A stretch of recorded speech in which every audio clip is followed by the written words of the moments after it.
Thought for the day. The joy we feel has little to do with the circumstances of our lives and more to do with the focus of our lives. Welcome to 7 Minutes for Yourself. I'm Christina Aina, and I'm so glad you've joined me for what I believe will be 7 of the most enriching minutes of your day. Let's take this time to reconnect with ourselves and improve our well-being. In today's episode of 7 Minutes for Yourself, we talk about what it takes to live a life where our happiness is not dependent on external factors. Have a listen. You deserve to be happy. 5 steps to cultivating unconditional joy. I'm sure you're familiar with the term unconditional love. That's where you love someone without having the need for the person to love you back or to do some good deed. You just love them because you love them. This concept is similar to that, so I'm calling this unconditional joy. Now, this principle is perfectly summed up with another phrase, happy for no reason, which is the title of a book by Marcy Shimoff. But in a nutshell, unconditional joy means cultivating a state of being where happiness is not dependent on external factors. It's about finding joy and contentment from within, independent of what's happening in our lives. So if your happiness is always attached to the current state of your career or your relationships, your bank account, etc., the level of joy you experience will always be out of your control. And that's not a good place to be in. So I've got some easy ways, 5 of them, in fact, to put you in the driver's seat of your joy. Number 1, no surprise here, practice gratitude. One surefire way to cultivate unconditional joy is to practice gratitude regularly. Being grateful for what you have helps shift your focus away from lack and toward abundance.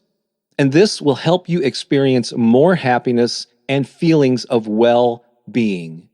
So you can never go wrong by expressing your gratitude and every day taking time out of your day to just stop and count your blessings. 2, let go of expectations. Often we attach our happiness to external factors, such as getting a promotion, finding a partner, or achieving a goal. And it's great to feel good about those things. However, this mindset can be limiting because it puts your happiness in the hands of things you can't always control. Accepting what is helps you find joy and contentment in the moment. There's nothing wrong with having goals. It's great to set an intention and to have a destination and have a vision for where you want to take your life. Just don't cling so tightly to those things that your happiness is dependent upon them. 3, engage in activities that bring you joy. Doing things you love can bring a sense of fulfillment. And this could include anything from walking in nature, practicing a hobby, or spending time with loved ones. But you have to make these activities a priority and place them on your schedule. You often can't control what happens at your job or what your in-laws do or what the weather does. But you know what those things are that bring you joy, that feed your soul, and you can make them a priority, place them on your calendar, carve them out in your schedule, and just make time to do those things. Fill up your cup, and you'll be better suited to help other people. 4, cultivate mindfulness. It's a word you've been hearing a lot for the past several years.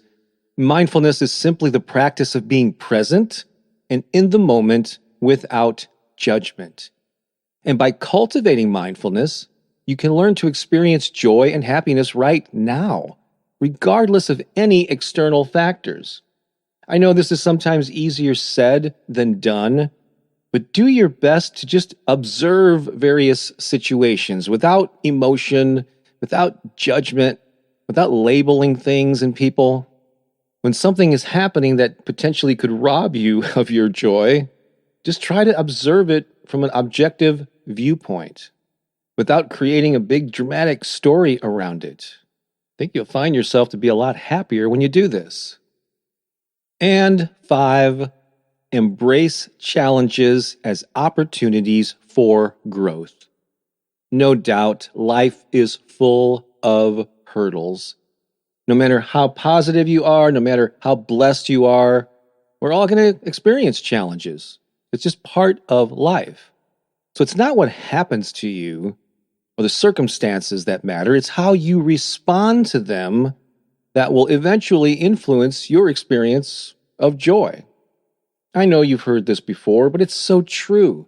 By embracing challenges as opportunities for growth, you can shift your perspective and find satisfaction and joy even in the midst of struggle. Yes, even in the midst of struggle. It just takes a little bit of a mind shift to realize that everyone goes through these hurdles of all kinds, some trivial, some incredibly serious. But keep this in mind. If you're listening to this, you have overcome every challenge you have ever faced. You're still living, you're still breathing, you're still consuming this and conscious of my voice right now, which means you have won and overcome all of those challenges. That's a pretty darn good batting average, don't you think? That concludes today's episode of 7 Minutes for Yourself. Please take a moment to rate and review the show on Apple Podcasts. Today and every day with your kiddo is a gift. Enjoy it. Thanks for tuning in.